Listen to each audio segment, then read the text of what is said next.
Que havia uma linha do jornal, né, que era seguida certamente pela editorial, mas essa devia ter, digamos assim, a linha que atendesse aos interesses dos diários associados, né?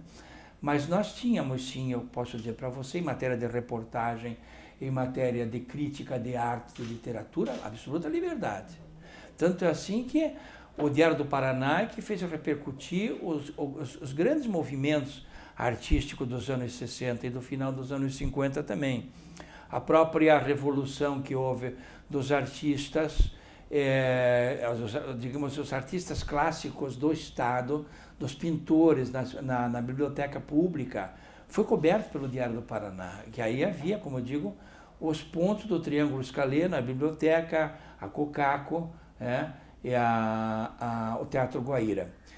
O que me parece muito importante dizer para você é o seguinte: o jornalista tinha, pelo menos naquele meio tempo, a convicção de que o seu texto influía na área que ele trabalhava. Por que isto? Porque, como disse para você já, a redação tinha uma alma própria. E que o jornalista acreditava que o que ele escrevia era, digamos assim, importante e que podia multiplicar. Porque não havia, digamos assim, a dispersão da informação como nós temos hoje. Não, cada jornal, o Diário do Paraná, o Estado do Paraná, enfim, os jornais que basicamente faziam as publicações, tinham seus editores, seus responsáveis, que faziam esse processo de coordenação, né? Quer dizer, ao mesmo tempo que possibilitava a presença de escritores, de articulistas de diversas tendências, tinha um pessoal mais ou menos fixo, que sempre, eu no meu caso, por exemplo, que sempre escrevia sobre teatro. Quer dizer, nós não podemos distanciar, dizer, bom, esse foi um movimento ou um acontecimento isolado que aconteceu porque meia dúzia de pessoas se reuniu. Não, nós somos frutos dessa situação histórica que acontecia no momento e, evidentemente, participamos do processo de transformação. Na hora que eu escrevia sobre um teatro novo que estava surgindo, na hora que o Silvio se preparava para fazer os grandes filmes que fez, o Silvio Bach, na hora que um jornalista escrevia ao jornal uma crítica literária, na hora que se produzia uma peça de teatro, na hora que surgia o CPC, por exemplo, local, isso significava que era um reflexo de toda uma situação local, estadual e do Brasil. O contexto de base cultural, literária, era muito bom, que possibilitava esse avanço. Claro que também as coisas não são espontâneas, não são criadas, não. Você lê uma peça de teatro feita nos Estados Unidos ou feita na Europa, se você vê um filme feito na França ou na Itália ou nos Estados Unidos, que são boas obras de arte, aquilo te ajuda a construir o local. A diferença era o rompimento colonialista, quer dizer, de que nós tínhamos clareza de que nós tínhamos que ter as nossas peças de teatro, nosso cinema, né? E daí surge todo o movimento na música popular brasileira. Hoje vive com menos utopia. Nós, na época, todos achávamos que nós não íamos só derrubar a ditadura e criar um governo socialista no Brasil, mas também que nós íamos fazer isso na América Latina. Nós estávamos animados pelas ideias do grande Che Guevara, né?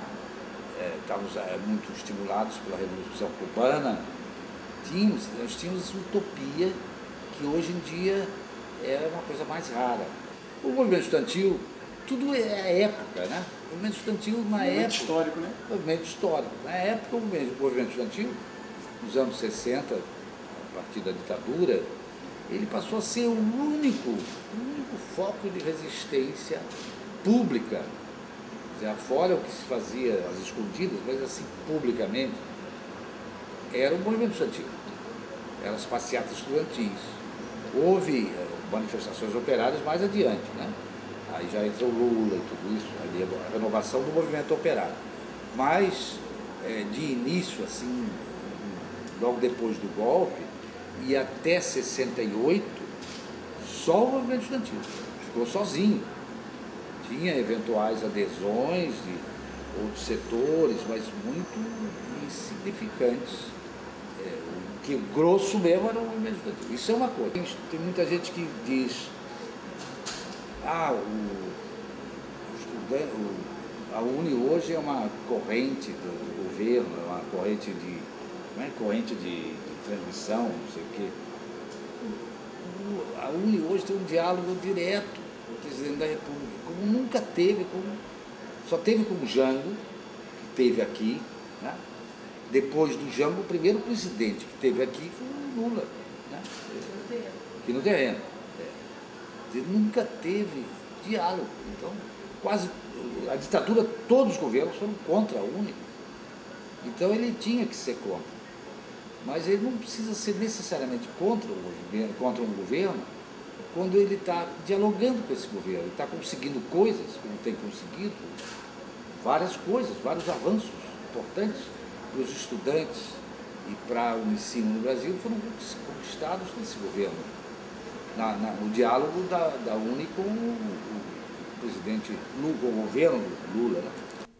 Ai, Janek, é bom que sejas prevenido. Um homem é um homem. O grão-duque pode ter um olhar bom, vai coçar a orelha, sorrir alegremente. Talvez ter-se-á feito a barba ao acordar. E se ele te olhar nesse momento? Não vou matar um homem. Vou matar o despotismo.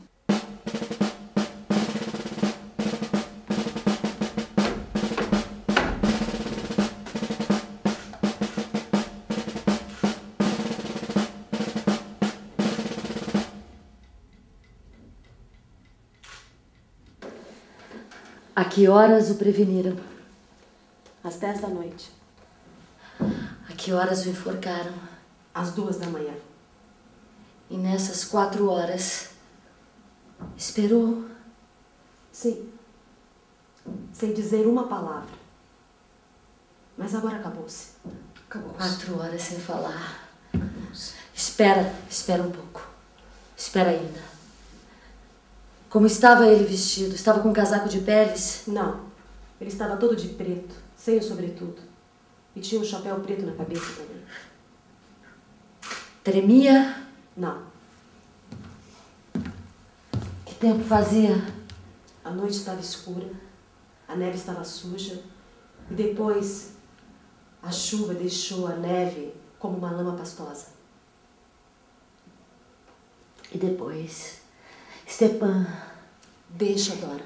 Stepan. Conseguiu olhá-lo? Foi por ele reconhecido? Não? Para quem ele olhava? Para todos, disse Orlov. Mas sem ver ninguém.